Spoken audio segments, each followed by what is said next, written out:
තෙරුවන් සරණයි.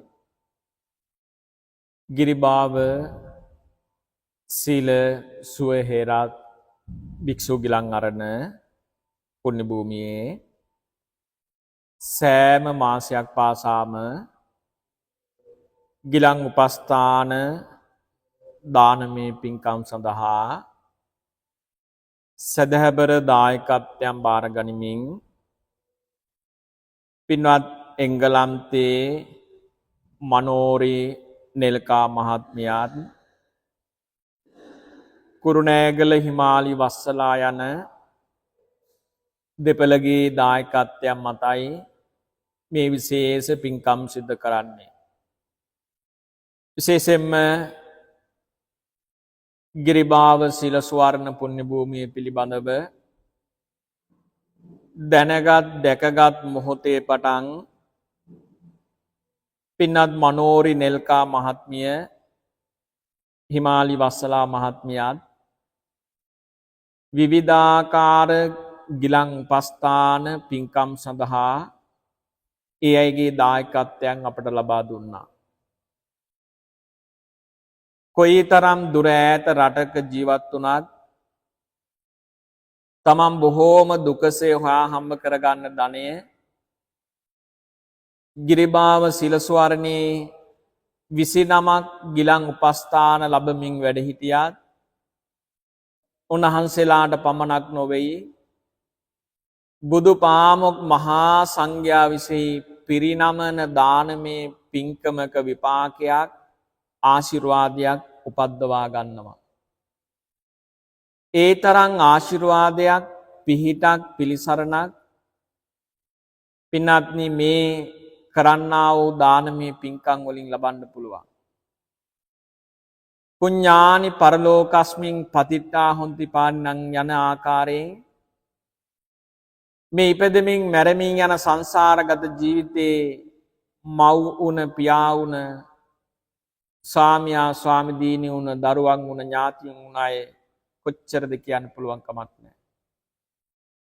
අපි පින්කමක් කරන සෑම අවස්ථාවකදීම ඒ ඥාති වර්ගය සිහිපත් කරලා කවුරු හරි පින් ගන්න බලාපොරොත්තු ලෝකවල හිටියොත් ඒ අයට පින අනුමෝදන් කරද්දී සසර ගමන සුවපත් වෙලා සුවසේම සසර ගමන ගමන් කරන්න පුළුවන්කම තියෙනවා.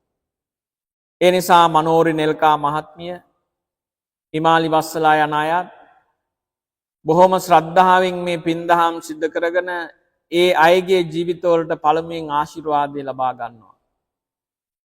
ඔබ දෙපළ යම් යම්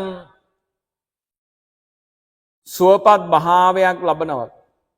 කිසිදු ලෙඩක් දුකක් රෝග පීඩාවන් අන්තරාවන් වලට පත් නොවි නිරෝගී සම්පත්තියම ලබනවා කියලා කියන්නේ තව තවත් ඔබ දෙපළගේ ජීවිතවලට ගොඩාක් පින්දහම් සිද්ධ කරගන්න පුළුවන්කම ලැබෙනවා. ආරෝග්‍ය පරමාලාභා සම්තුට්ඨේ පරමන්දනං පරම ලාභේ පරම ධනිය තමයි නිරෝගීකම කියලා කියන්නේ.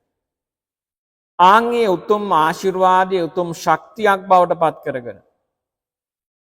කිසිදු උපද්‍රවයන් වලට පත් නොවි සුවපත් කයක් මනසක් උපදවාගෙන සුවසේම ධර්මාවබෝධය පසක් කරගන්න මොහොත දක්වාම නිරෝගීවම ගමන් කරන්න ආශිර්වාදයක් ඔබ දෙපළට පමණක් නොවේ නම් කීව නොකීව පවුලේ හැම දෙනාටම ඒ උතුම් ආශිර්වාදයක් වේවා කියන සිතුවිල්ලෙන්මයි සංඝ ආශිර්වාද කරන්නේ. දේව භූතස්සප උපකාරානි පුඤ්ඤානි මනුස්ස ජිතස්සප උපකාරානි පුඤ්ඤානි පබ්බ ජිතස්සප උපකාරානි පුඤ්ඤානි. දෙවියන් හැටියට සියලු දෙවි දේවතාවුන් වහන්සේලාට අවශ්‍ය කරන කාරණාවක් තමයි පින කියලා කියන්නේ. ඒ විතරක් නොයි මිනිස්යන්ටත් පින කියන දේ ගොඩාක් උපකාරයක් වෙනවා. පබ්බ ජිතස්සප උපකාරානි පුඤ්ඤානි. පැවිද්දන්ට චීවරයෙන් පිණ්ඩපාතයෙන් සේනාසනයෙන් ගිලාන ප්‍රත්‍යයෙන් නොඅඩු යමක් ලැබෙනවද? ඒ සංසාර ගමනේ දුන්නා වූ දානයන් වල විපාකයන් විදිහටමයි ඒ තරම් ආශිර්වාදයක් ලබන්න පුළුවන්කම ලැබුණේ. ඒ නිසා ඔබ දෙපළ ඇතුළු පවුල් වල හැමෝටම සුවසේම ගමන් කර සුවසේම ධර්මාභෝධය පසක් කරන්නට ඔබ නමින් මිය ගියා වූ අනන්ත සසර පටන් සියලු ඥාතියන්ගේ සසර ගමන අද සුවපත් භාවයට පත් කරලා දෙන්න පුළුවන්. ඒ තරම් වටිනා පුණ්‍ය විපාකයක් තමයි ඔබ දුන්නා වූ දායකත්වයන් මත සිල ස්වර්ණ කාර්ය මණ්ඩලය හරහා ඒ අයගේ වියදම් ලබා දෙමින් අද මේ විශේෂ ගිලන් උපස්ථාන දානමය පින්කම සිද්ධ කරන්න බලාපොරොත්තු වන්නේ. පින්වත්නි, එදා භාග්‍යවත් බුදුරජාණන් වහන්සේ ජේතවනාරාමයේ වැඩ සිටිද්දී අනාථ පිණ්ඩික සිටුතුමා පින්වත්නි බුදුරජාණන් වහන්සේ බැහැ දකින්න ආවා. බුදුරජාණන් වහන්සේ බැහැ දැකලා බුදුරජාණන් වහන්සේට වන්දනා කරලා එකත් පසව සිටමින් බුදුරජාණන් වහන්සේ විමසනවා, පින්වත් සිටුතුමනි, ඔබ ඒ කාලේ වගේම දන් වැට ඒ විදිහටම පවත්වාගෙන යනවද? ස්වාමීනි, ඒ විදිහටම නම් දන් දෙන්න පුළුවන් කමක් නැහැ. අමාරුවෙන් නමුත් අපහසුවෙන් නමුත් සංඝයාට දන් දෙනවා කියන කාරණාව මගේ ජීවිතේ මා නවත්තලා නැහැ. සංඝයාට දන්වට ඒ විදිහටම පවත්වාගෙන යනවයි කියලා සිහිපත් කළා. සමහරලාට කාඩි හොඳී බතුයි. බලන්න පින්වත්නි, සිටුතුමාගේ ධනය ඒ තරම් ධනයක් තිබුණත් අවසානට තමන්ට එච්චර ධනයේ අගහිගකම් තමන්ට දැනුණත් පින්වත්නි දානීය කියන කාරණාව අතහැරියේ නැහැ. බුදුරජාණන් වහන්සේ මේ කාරණාව අරමුණු කරගෙන දානයේ තිබෙන ආනිසංසයන් පිළිබඳව වේලාම සූත්‍ර දේශනාවන් හරහා සිටුතුමාට මනාව පැහැදිලි කළා. සිටුතුමනි, ඒ කාලේ අබුද්ධෝත්පාද කාලයක වේලාම කියලා සිටුවරයෙක් ජීවත් වුණා.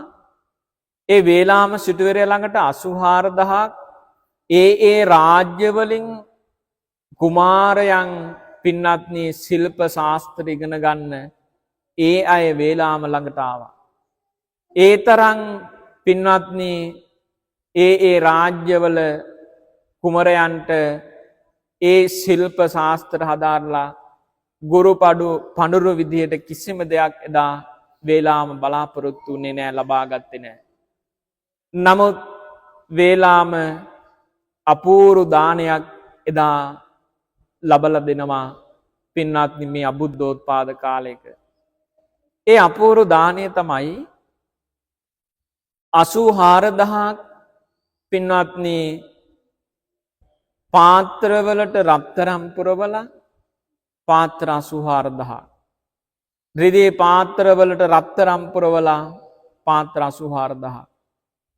ඒ විදිහට ඇත්තු 84000ක්, අශ්වයන් 84000ක්, රෙදි පිළි 84000ක්, මේ විදිහට 84000 දානයක්. යොදුන් 12ක් දුරයි පින්වත්නි ඒ තරම් දිග දන්සලක් පින්වත්නි දා වේලාම සිටුවරයා පරිත්‍යාග කළා. ඒ පරිත්‍යාගය කරගෙන යනකොට වසර ගාණක් ඒ දන්සල දීගෙන යනකොට තමන්ට මව්පිය පාර්ශ්වයෙන් ලැබුණු ධනය ඉවර වීගෙන යද්දී අර රාජ කුමාරයන්ට පණිවිඩ යවුවා, මාගේ ධනයේ වස්තු හිඳීගෙන යන්නේ. ඒ නිසා ඔබට පුළුවන් දැන් මට නැවත වස්තුව ලබලා දෙන්න. ඒ රාජ්‍ය වලින් පින්වත්නි 84000 බැගින් ඒ ධනයේ නැවත වේලාම සිටුවරයාට ලබලා දුන්නා. පින්වත්නි ඒ තරම් දන් දෙනවා, අපමණ ශ්‍රද්ධාවෙන් දන් දෙන්නේ. එහෙම දන් දීගෙන යද්දිත් වේලාම සිටුවරයා කල්පනා කළා, මගේ දාණය ලබන්න, ඒ වගේම මට මේ පින උපද්දවන්න මෙතන යමෙක් යම් ගුණයකින් යුක්ත කෙනෙක් සිටිනවා නම් මගේ මේ අතේ තියෙන පැන් කලය මා ඇල කරද්දි මේ පැන් කලය වතුර බිමට හැලේවා කියලා අදිෂ්ඨානයක් කළා. පින්වත්නි ආන්ගේ අදිෂ්ඨානය කරලා පැන් වාජනේ ඇල කළා. පින්වත්නි වතුර බිඳුවක් බිමට හැලුනේ නැහැ. නැවත වේලාම සිටුවරයා කල්පනා කරනවා, මගේ ශ්‍රද්ධාව කොතෙකුද්දයක්, මේ තරම් ධනයක් මං අන් අය වෙනුවෙන් පරිත්‍යාග කරද්දිත් පිරිනමද්දිත් මෙතන මට පිමක් උපද්දවන්න සුදුසු පුද්ගලයෙක් නෑනේ කියලා මගේ හිතේ කිසිදු අපහැදීමක් ඇති නොවුනනම් මේ පැම්භාජනයේ වතුර නැවත ඇල කරද්දි බිමට හැලේවා කියලා අදිෂ්ඨාන කළා. පින්වත්නි, දිය දහරක් මෙන් අර පැම්භාජනය ඇල කරද්දි වතුර ටික හැලිලා ගියා. බලන්න වේලාම සිටුවරයාගේ තියෙන කොච්චරනම් ශ්‍රද්ධාවක්ද. සමහර වෙලාවට අබුද්ධෝත්පාද කාලවල ඒ විදිහට පින්වත්නි සීලාදී ගුණයන්ගෙන් නොයුතු කාල පරිච්ඡේදවල ඒ විදිහට දම්පැම් පූජාවන් සිදු කළා. නමුත් එදා අනාථපිණ්ඩික සිටුවරයාට සිහිපත් කළා, සිටුතුමනි ඒ කාලේ වේලාම ওই විදිහට දම් දුන්නට අද යමෙක් බුද්ධෝත්පාද කාලයක යමෙක් හිත පහදවාගෙන යමෙක් එක දන් හැන්දක් පූජා කරනවද අර 84000 දානෙට වඩා එක දන් හැන්දක් පූජා කරන දානී විපාක මහත්ඵලයි මහානිසංසයි කියලා බුදුරජාණන් වහන්සේගේ මුව මඩලින් දේශනා කළේ. පින්වත්නි, දානී තිබෙන ආනිසංසයන් එකින් එකට විග්‍රහ කළා. වේලාම සිටුවරයා දුන්න 84000 දානෙටත් වඩා යමෙක් එක සෝතාපන්න කෙනෙක් වෙනුවෙන් දන් දෙන්න ලැබෙනවද ආන්ගේ දානෙමයි මහත්ඵලයි මහානිසංසයි කියලා දේශනා කළේ. නැවත භාග්‍යවත් බුදුරජාණන් වහන්සේ වදාලා සෝහං වුණා වූ 100 දෙනෙක්ට දෙන දානකටත් වඩා එක සකදාගාමි වුණා වූ කෙනෙක් වෙනුවෙන් දන් දෙන්න ලැබෙනවද ආන්ගේ දානීටත් වඩා මහත්ඵලයි මහානිසංසයි කියලා දේශනා කළා. පින්වත්නි, වේලාම සිටුවරයාගේ 84000 දානෙටත් වඩා සකදාගාමි වුණා වූ 100 දෙනෙක්ට දෙන දානකටත් වඩා පින්වත්නි එක අනාගාමි වුණා වූ කෙනෙක් වෙනුවෙන් දන් දෙන්න ලැබෙනවද ඒ දානියමයි මහත්ඵලයි මහානිසංසයි කියලා දේශනා කළේ. අනාගාමි වුණා වූ 100 දෙනෙක්ට දෙන දානකටත් වඩා එක රහතන් වහන්සේ නමකට දන් දෙන්න ලැබෙනවද ඒ දානෙමයි මහත්ඵලයි මහානිසංසයි කියලා දේශනා කළේ. නැවත බුදුරජාණන් වහන්සේගේ බුදු මුවින් වදාලා රහතන් වහන්සේලා 100 නමකට දෙන දානකටත් වඩා එක පසේ බුදුරජාණන් වහන්සේ නමකට දන් දෙන්න ලැබෙනවද ඒ දානෙ ඊටත් වඩා මහත්ඵලයි මහානිසංසයි කියලා දේශනා කළා. නැවත බුදුරජාණන් වහන්සේ වදාලා පසේ බුදුරජාණන් වහන්සේලා 100 නමකට දෙන දානකටත් වඩා එක බුදුරජාණන් වහන්සේ නමකට දන් දෙන්න ලැබෙනවද ඒ දානෙ ඊටත් වඩා මහත්ඵලයි මහානිසංසයි කියලා දේශනා කළා. නැවත බුදුරජාණන් වහන්සේ වදාලා බුදුවරු 100 දෙනෙක්ට දෙන දානකටත් වඩා බුදු පාමොක් මහා සංඝයා අරමුණු කරගෙන දෙන දානෙමයි ඊටත් වඩා මහත්ඵලයි මහානිසංසයි කියලා දේශනා කළේ. එහෙනම් පින්වත්නි, අද ඔබ කල්පනා කරන්න මේ ගිරිබාව සිල ස්වර්ණ පුණ්‍ය භූමියේ ගිලන් සාමින් වහන්සේලා 29ක් වැඩ හිටියා.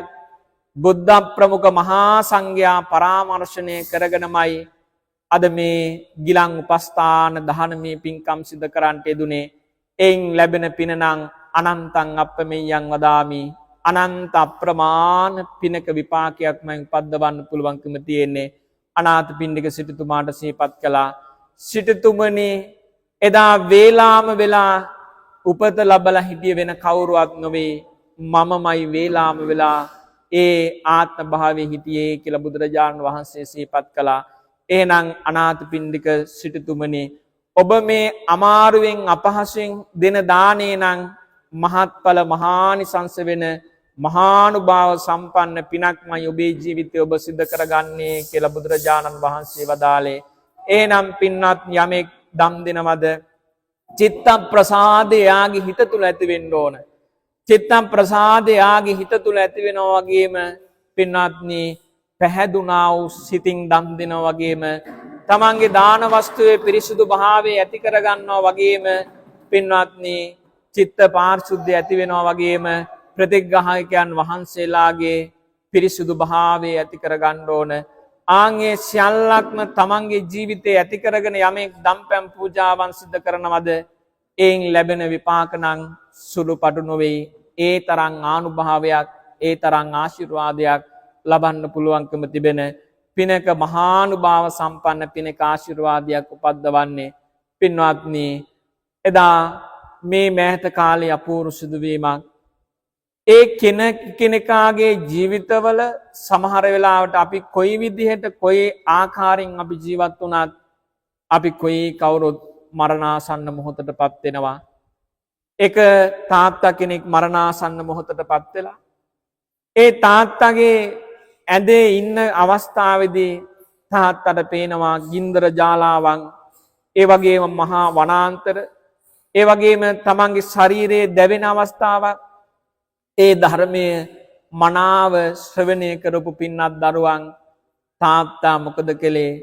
ධර්මයේ කමා කරගත්තා. සමහර වෙලාවට තෙරුවන් කිරි මොනවා හරි වරද්දක් වෙලා තියෙනවා නම් මේ ජීවිතේ සමහර වෙලාවට ඒ කාල පරිච්ඡේදයන් වලදී මොනවා හරි උපද්ද්‍රවයක් ඇති වෙලා තියෙනවා නම් තෙරුවන් කමා කර ගැනීම ගොඩාක් වාග්යයි කියලා තාත්තාගේ ජීවිතයේ පින්වත්නි යම් සංඝයා වෙනුවෙන් ඉන්න පුළුවන්, බුදුරජාණන් වහන්සේ වෙන්න පුළුවන්, ධර්මයේ වෙනුවෙන් ඉන්න පුළුවන්, මොනවා හරි බරද්දක් තියෙනවා නම් ඒකෙන් කමා කරගන්න ඕන කියලා පින්වත්නි අර තාත්තා කමා කරගත්තා. ආන්ගේ කමා කරගෙන නැවත දවස් කීපයක් යනකොට තාත්තා මරණයටපත් වුණා. නැවත තාත්තා පෙන්눔 කරමින් පෙනී සිටමින් පැහැදිලි කරනමයි දරුවන්ටම මම සමන් දෙවියන් ළඟ පින්වත්නි ඒ දේවාත්ම භාවයක් ලබාගෙන ඒ ජීවිතයේ සුවපත් ජීවිතයක් බවට පත් කරගත්තයි කියලා. බලන්න කෙනෙක්ගේ ජීවිතයේ සමහර වෙලාවට දුගතියට යන්න තිබුණු අවස්ථාවක් සුගතියක් කරා සිත පිහිටවා ගත් ආකාරය. සමහර වෙලාවට මරණාසන්න මොහොතේ ගති නිමිති කියලා කියනවා.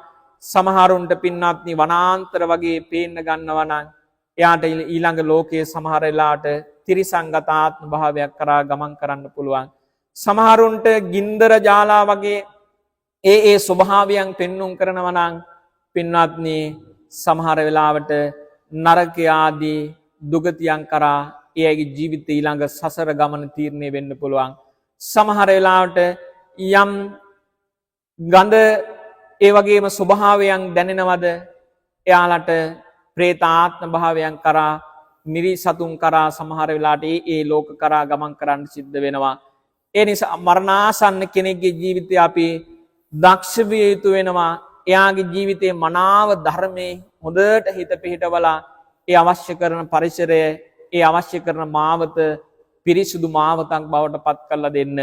ඒ නිසා අපේ ජීවිතේ අපි මේ වාගේ පින්දහම් සිදු කරගෙන ඔබ හැමෝම බලාපොරොත්තු වන්නේ තමන් නමින් මිය පරලොව ගිය තමන්ගේ සියලුම ඥාති වර්ගයාගේ සසර ගමන සුවපත් කරලා දෙන්න.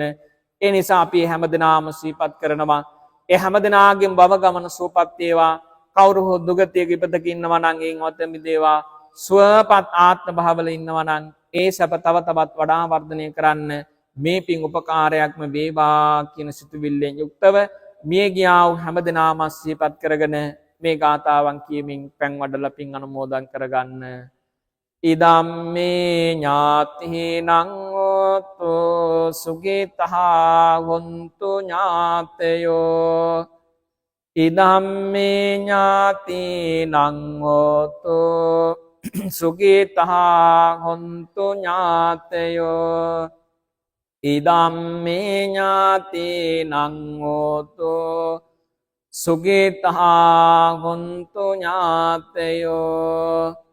යතහාවාරී වහාපුරා පරිපූරෙන්ති සාගරං ඒවමේව ඉතෝ දින්නං පේතානං උපකප්පති. ඔන්නතේ උදකං වත්තං යතා දින්නං පවත්තසි. ඒවමේව ඉතෝ දින්නං පේතානං උපකප්පති. උඩ භාජනයේ ජලයෙන් යට භාජනයේ පිරීතිරියගේ යම්සේද ඔබ සිද්ධ කරගත් සකල විද පුඤ්ඤානිසංස ධර්මයන් සියල්ලක්ම ඒ හැම දෙනාගේම සසර ගමන සුවපත් භාවයට පත් කළා. මේ තරම් අසහාය කුසල ශක්තියක් පිනක් අනුමෝදන් කළ මගේ දරුවන් මගේ ඥාතීන් සෑම සිළු දෙනාම එක්කලා පිනින් চিරාත් කාලයක් යෙහින් වැජබේවා කියලා ඔබටත් ආශිර්වාද කරමින් පින් අරගෙන පිටත් වෙලා ගිය මොහොතක් කෘතඥ වේදී කළ ගුණ දන්නා වූ සත්වරසවත් පින්නත් පිරිසක් විදිහටමයි මේ විශේෂ පින්කම සිදු කරන්නට දුනේ. ඒ නිසා ඔබ හැම දිනාටමත් අපි ආශිර්වාදාත්මක සෙත් පිරිත් දේශනාවන් සිදු කරනවා. අකුරක් වචනයක් ඉස්පිල්ලක් පාසා මහා ආශිර්වාදයක් බවට පත් වේවා කියන සිතුවිල්ලෙන් මේ ආශිර්වාදය ලබා ගන්න. නමෝ තස් භගවතෝ අරහතෝ සම්මා සම්බුද්දස්ස නමෝ තස් භගවතෝ අරහතෝ සම්මා සම්බුද්දස්ස නමෝ තස් භගවතෝ අරහතෝ සම්මා සම්බුද්දස්ස ඉතිපිසෝ භගවාරහං සම්මා සම්බුද්ධෝ විජ්ජාචරණ සම්පන්නෝ සුගතෝ ලෝකවිදෝ අනුත්තරෝ පුරිස ධම්ම සාරති සත්තා දේව මනුසානං බුද්ධෝ භගවාති සාක්කාතෝ භගවතා ධම්මෝ සම්දිට්ඨිකෝ අකාලිකෝ ඒහි පස්සිකෝ පනයිකෝ පච්චත්තං වේදිතබ්බෝ විඤ්ඤෝයිතේ සුපටිපන්නෝ භගවතෝ ශාවක සංඝෝ ජුපටිපන්නෝ භගවතෝ ශාවක සංඝෝ ඥායපටිපන්නෝ භගවතෝ ශාවක සංඝෝ සාමීති පටිපන්නෝ භගවතෝ ශාවක සංඝෝ යති දංචත්තාරි පුරිස යුගානි අට්ඨ පුරිස පුග්ගලා ඒස භගවතෝ ශාවක සංඝෝ ආවුනේයෝ පාවුනේයෝ දක්ඛිනේයෝ අංජලි කරණීයෝ අනුත්තරං පුඤ්ඤක්ඛෙත්තං ලෝකත්සාට්ටි ඒතේන සච්ච වජ්ජේන සබ්බ රෝගෝ සබ්බ බයෝ සබ්බ දුක්ඛෝ විනාශතු හරණීය මත්ත කුසලේන යන්තං සන්තං පදං අபிසමිච්ඡ සක්ඛෝ ජෝච සෝජෝච සුවචෝ චස්ස මුදු අනතිමානී සන්දොස්සකෝච සුබරෝච අප්පකිච්චෝච සල්ලෝකෝත්තේ සම්තින්ද්‍රියෝච නිපකෝච අප්පගබ්බෝ කුලේසු අනනුගෙද්දෝනච ගොද්දං සමාචරේ කිංචේන විඤ්ඤෝ පරේ උපවදෙයොන් සුඛිනෝවා කේමිනෝවන්තෝ සබ්බේ සත්තා භවන්තු සුඛි සත්තා යේකේචි පාන භූතත්ති තසාවා තාවරාවා අනවශේෂා දීගාවා යේ මහන්තාවා මජ්ජිමා රස්ස කානුක තූලා දිට්ඨාවා ඒව අද්දිට්ඨා යේච දුරේ වසන්ති අවිදුරේ භූතාවා සම්භවේ සීවා සම්මේ සත්තා භවන්තු සුඛි සත්තා නපරෝ පරන්නිකොබ්බේත ඥාති මඤ්ඤේත කන්තචිනං කංචි විහාරෝසනා පටිග සංඥා ඥාඤ්ඤ මඤ්ඤස්ස දුක්ඛ මිජ්ජය මාතහා යතානියං පුත්තං නායෝසා ඒක පුත්ත මනුරක්ඛේ ඒවම්පි සබ්බ භූතේසෝ මාන සංභාවයේ අපරිමාණං උද්දං අදෝච තිරියංච අසංවාදං අවේරං අසපත්තං තිට්ඨං චරන් නිසින්නෝවා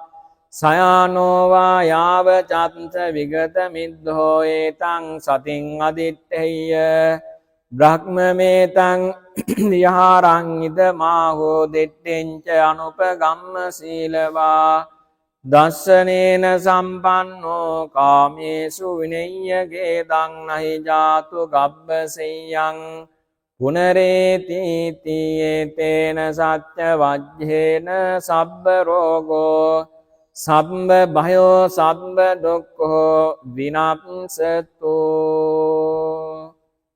භවතු සබ්බ මංගලං රක්ඛන්තු සබ්බ දේවතා සබ්බ බුද්ධානුභාවේන සබ්බ ධම්මා නුභාවේන සබ්බ සංඝානුභාවේන සදා සොත්ති භවන්තු තේ අභිවාදන සීලිස්ස නිච්ඡං වජ්ජාපචායිනෝ චත්තාරෝ ධම්මා වඩ්ඩಂತಿ ආයුවන්නෝ සුඛං බලං ආයුරාරෝග්‍ය සම්පatti සග්ග සම්පatti මේවච අතෝ නිබ්බාන සම්පatti ඉමිඤාතේ සමිජ්ජතු මේ සිද්ධ කළා වූ සියලු පින් සද්දෙවිඳු සතරවරම් දෙවියන් ශාසන බහරදාරී ශ්‍රී විසුන්දේවි රාජෝත්තමයාණන් ප්‍රධාන සියලුම දෙවියන්ටත් මේ පින් අනුමෝදන් කරනවා සියලු දෙවියෝ සාදු නාමදී මේ පින් අනුමෝදන් වේවා දිව්‍යංගේ දිවිසිර වඩා වර්ධනය කරගනිත්වා දිව්‍යංගේ ආශිර්වාදයේ රැකවරණය නිරන්තරයෙන් ඔබ හැම දිනාටම සැලසේවා කියලා අපි ආශිර්වාද කරනවා හැම දිනාටම තෙරුවන් සරණ ප්‍රාර්ථනා කරමින්